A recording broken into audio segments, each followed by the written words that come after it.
All right, let's talk about breeding goldfish. And I mean really breeding them. This isn't just a case of, putting two fish in a tank and hoping for the best.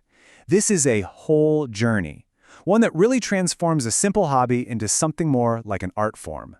And this quote really gets to the heart of it. There's just nothing that compares to the satisfaction of seeing a new generation of fish that you helped create, grow up healthy and strong. But, okay, let's get real for a second. This is not a casual weekend project. It's a huge commitment. We're talking 5, even 6 months of daily work, a ton of space, and honestly, some pretty difficult choices you'll have to make along the way. So, if you're up for the challenge, what does this journey from a pair of fish to a thriving new generation actually look like? Let's break it down. Okay, part 1. It all starts with the parents. And believe me, the work begins way, way before any eggs are even in the picture. It's all about selecting and preparing the perfect parents. First things first, you gotta be able to tell the boys from the girls, right? So for the males, you're looking for these tiny little white bumps on their gills and fins. They're called breeding stars. Their vent is also concave, kind of like an innie. The females, well, they have a convex or outie vent, and they usually look a lot rounder and deeper, especially when they're full of eggs.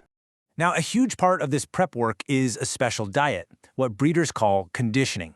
For about 4 to 8 weeks before they breed, you're feeding them this really high-protein food to get them into absolute peak physical condition, to really get that egg production going. And no, we're not talking about your everyday fish flakes here. This is the good stuff.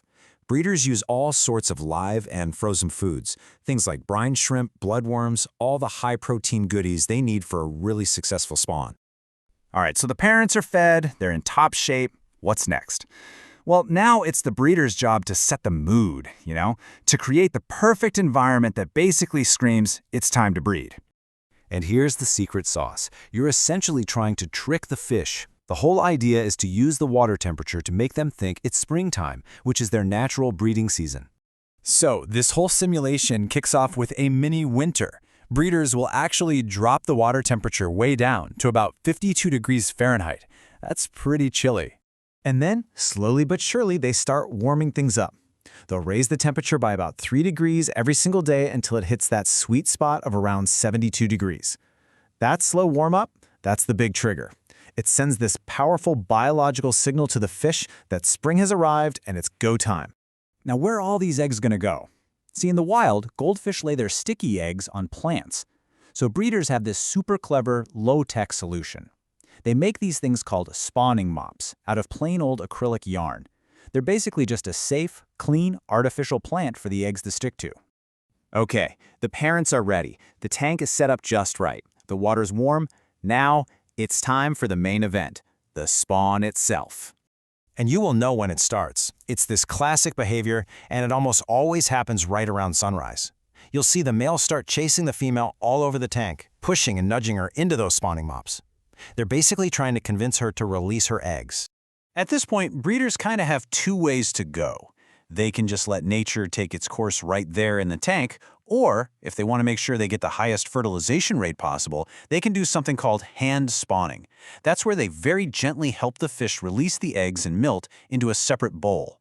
But here's the thing, and this is absolutely critical. No matter which way you do it, you have to separate the parents from the eggs immediately. I'm not kidding. Goldfish have zero parental instinct. They will turn right around and eat every single one of those eggs. So, you've got fertilized eggs. That is a huge success. But I gotta tell you, this is where the real work begins. The next phase is by far the most intense part of this whole journey. And when I say intense, I mean it. The scale of what you're dealing with is just, wow. A single spawn from just one female and a couple of males can give you up to 3,000 eggs. Think about that. So that incredible feeling of success, it almost instantly turns into this massive responsibility. You're now in charge of thousands of teeny tiny, super delicate little lives. The very first hurdle is food. These little baby goldfish, we call them fry, are way too small for normal fish food. For the first few weeks, the only thing they can eat is live baby brine shrimp. And here's the kicker. You have to hatch it fresh for them every single day. The daily grind is just relentless. You have to keep the water warm, around 80 degrees. You have to keep it shallow. You're doing massive water changes, like 80 or 90% every day to keep it perfectly clean, and you're feeding all those thousands of little mouths 5 or 6 times a day. It's a full-time job. And all of this massive workload, it leads us to what is probably the most difficult and definitely the most misunderstood part of serious goldfish breeding, and that is the practice of culling. So what is culling? It's the practice of selectively removing the baby fish that don't meet the specific standards for their breed. It sounds harsh, I know, but it's really an essential act of quality control, and it's what defines responsible breeding. But why? Why is it so necessary?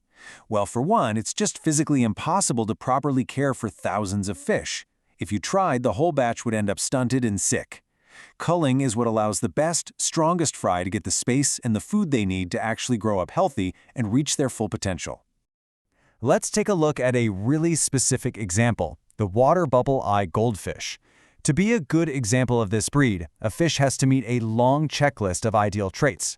We're talking about everything from having 2 fully divided tail fins to having a perfectly smooth back with no dorsal fin at all. But in that same batch of thousands of babies, you're going to see a ton of faults. Many will have a single tail fin instead of the twin fins they're supposed to have. Some will start to grow a dorsal fin, and for a bubble eye, that's an automatic disqualification. These are the fish that get culled to preserve the integrity of the breed.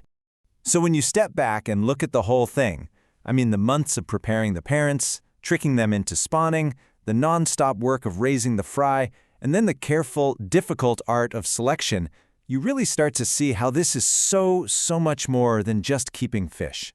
It kind of leaves you with this one big question, right? After all those months of hard work, what's the real prize? Is it that one perfect fish that checks every single box on a written standard? Or is the real reward just the satisfaction of the journey itself? I think that's something every single breeder has to figure out for themselves.